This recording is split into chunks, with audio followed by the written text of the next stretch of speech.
दोस्तों नमस्कार, आदाब, सत श्री अकाल। मैं प्रकाश एक नई कहानी के साथ आप सभी का स्वागत करता हूं। आज की जो सच्ची घटना है, इस घटना ने पूरे देश को हिला दिया है। उज्जैन में जिस प्रकार से 12 साल की एक लड़की के साथ, एक बच्ची के साथ जिस प्रकार की दरिंदगी हुई है, आखिर इसका जिम्मेदार कौन है? इस बच्ची को शुरुआती दौर में ये बोला गया है कि एक भीख मांगने वाली लड़की है जो प्लेटफॉर्म के आसपास घूमती थी, जबकि उस लड़की ने यूनिफॉर्म पहना हुआ था, स्कूल का ड्रेस पहना हुआ था। इसमें मेन दोषी जो है, जिसने इस दरिंदगी को अंजाम दिया है, वो तो है ही, लेकिन इसमें कौन कौन शामिल हो सकते हैं? एक इंसानियत के नाते कौन कौन शामिल हो सकते हैं? वहां 8 किलोमीटर के एरिया में ये बच्ची घूमती रही। भले ही रात का वक्त था, लेकिन शहर था, कोई जंगल में नहीं थी बच्ची। कई लोग मिले, कई लोगों ने रोड पर इसको इग्नोर किया। घर घर गई, घर घर के दरवाजे खटखटाए, किसी ने दरवाजे को खोला, किसी ने नहीं खोला। जिसने खोला उसने इग्नोर किया।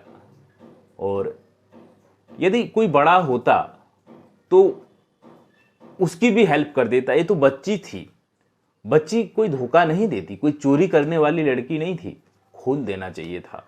लेकिन यहां पर शर्मसार किया है इंसानियत को उज्जैन की इस घटना ने। जब लड़की के साथ अंजाम दिया गया तो ऑटो ड्राइवर भरत नाम का एक लड़का है, इसने किया है। 38 साल का व्यक्ति, इसने इस प्रकार की घटना को अंजाम दिया है। जब पुलिस को कॉल किया गया, पुजारी ने कॉल किया। पुजारी ने सबसे पहले तो उस लड़की को पानी पिलाया, खाना खिलाया, जो कुछ भी है। इसके बाद कॉल किया। उसने बताया, पुजारी ने, कि मंदिर के दरवाजे पर ये लड़की बेहोशी हालत में पड़ी हुई थी। उसके शरीर से, उसके जिस्म से खून टपक रहा था। पुलिस को, महाकाल पुलिस को कॉल किया तो महाकाल पुलिस आई। वहाँ पे उज्जैन में रेफ़र किया गया हॉस्पिटल में, लेकिन हॉस्पिटल से वहाँ रेफ़र किया गया इंदौर के लिए, क्योंकि लड़की की जो हालत थी काफ़ी नाजुक थी और गंभीर थी, इसलिए इंदौर तो रेफ़र कर दिया गया। आखिर इस लड़की के साथ शुरुआती दौर में इसकी पहचान नहीं हो पाई थी कि ये लड़की है कहाँ की, क्योंकि उसकी भाषा से, उसकी बोलचाल से नहीं पहचान पा रहे थे। लेकिन जब पता चला, इन लोगों ने एक पेपर निकाला, एक अखबार में निकाला इस खबर को, उज्जैन के लोकल अखबार ने उस लड़की को ब्लर करके फोटो को, लेकिन यूनिफॉर्म थी जो, वो दिख रही थी। तो जहाँ की ये लड़की थी, मध्य प्रदेश के सतना जिले की लड़की थी। वहाँ पर एक गांव है जैतवाड़ा, वहाँ की लड़की थी। तो वहाँ ये लड़की, इस दरअसल क्या हुआ था कि लड़की का पेपर था, एग्ज़ाम था स्कॉलर का। संडे का दिन था, संडे को पेपर था 10 बजे से। अब जब लड़की स्कूल गई तो स्कूल में इसका नाम नहीं था, रोल नंबर नहीं था। लड़की ने ये सोचा कि क्यों ना कहीं दूसरी जगह हो सेंटर, तो वहाँ से चली ली। स्कूल गई नहीं, वो दूसरी जगह चली गई। वहीं पास में नज़दीक में छपरा एक्सप्रेस जाती है इंदौर के लिए सतना से, तो उसमें वो बैठ जाती है। जब बैठ जाती है तो करीब रात के 12 बजे के आसपास, क्योंकि 11 बजे बैठती है, छपरा वहाँ से चलती है 11 बजे के आसपास, और 12 बजे के आसपास ये उज्जैन पहुँच जाती है। जैसे ही उज्जैन पहुँचती है, 12 बजे के आसपास वहाँ घूमती है, लोगों से हेल्प लेती है। उसको पता नहीं कि मैं कहाँ गई हूँ, उसको कुछ भी पता नहीं। लोगों से हेल्प भी मांग रही है। कई ऑटो वाले ने इसको घुमाया, फिर छोड़ दिया। और एक ऑटो वाला था इसमें, उसने हेल्प के बहाने इसको बैठाया और फिर ले गया सुनसान जगह पर। इसके साथ इस प्रकार का घिनौना कृत्य किया। जैसे ही चिल्लाई तो इसका मुंह दबा दिया, खून इसके प्राइवेट पार्ट से आने लगा और दरिंदगी बहुत ज़्यादा की। इसके बाद ये छोड़ गया सुनसान जगह पर।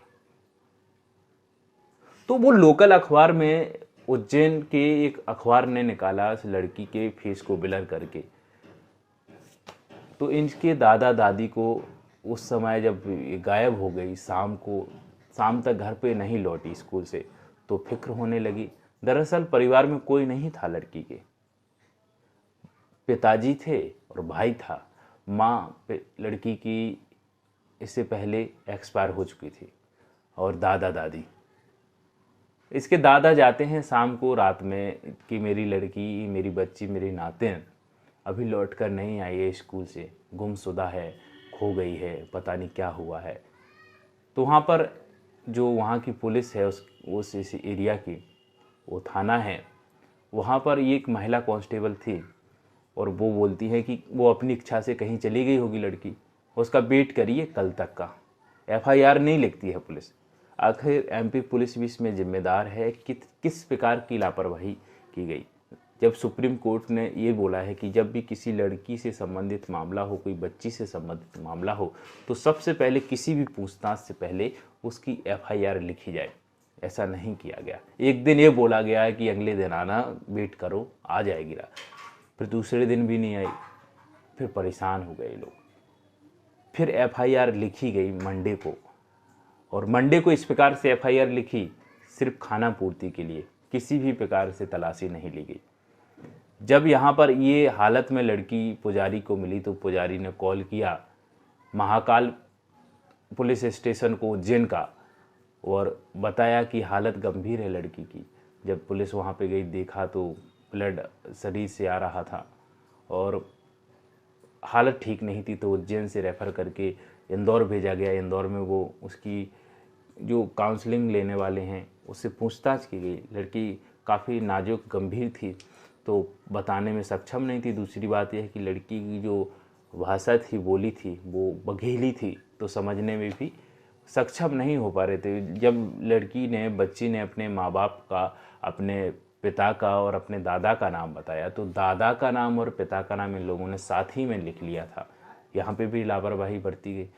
अब बात तो जब हुई, जब वो न्यूज़ में निकाला गया, अखबार में निकाला गया, लोकल अखबार में, तो वहाँ का एक लड़का था, उस लड़के ने, जहाँ की वो लड़की रहने वाली थी, उस लड़के ने जैसे ही अखबार को पढ़ा तो वो स्कूल की ड्रेस से पहचान गया, क्योंकि उस गांव में एक खबर हो चुकी थी कि लड़की गायब है। तो उसने जाकर के तुरंत उसके दादा को बताया कि ये लड़की है, ये ऐसा ऐसा है। लेकिन उज्जैन 750 किलोमीटर दूर है सतना से, जहाँ की वो लड़की है, उस गाँव से। तो ये भी सोच रहे हैं कि आखिर ये नहीं हो सकती, लेकिन दादा को जैसे ही बताया तो दादा पहचान गया कि यही हमारी नातिन है, हमारी बच्ची है।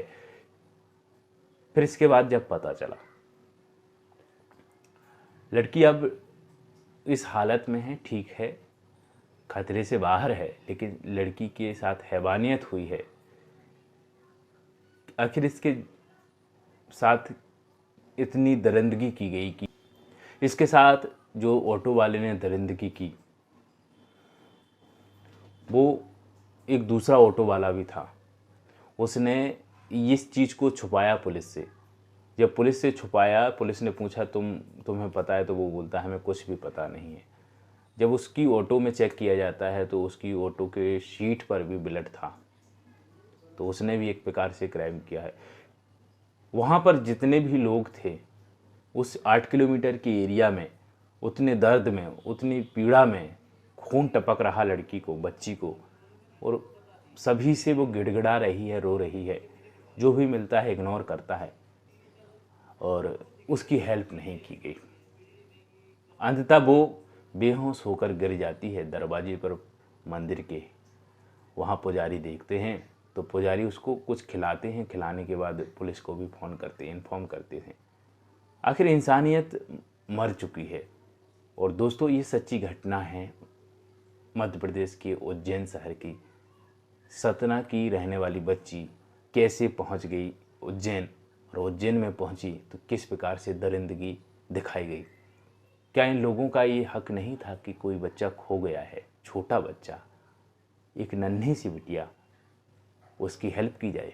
क्या उसका यही शिकार बनाने का उद्देश्य है इस इंसान का, इस मर्द नाम के इंसान का, कि जिस प्रकार से इस प्रकार की हैवानियत देखी जा रही है, इस हैवानियत के लिए रूह कांप जाती है कि ऐसा इंसान एक भेड़िया है, इंसान नहीं है। इंसान कहना ये शब्द नहीं है, इंसान है, कहने लायक ही नहीं ऐसा इंसान।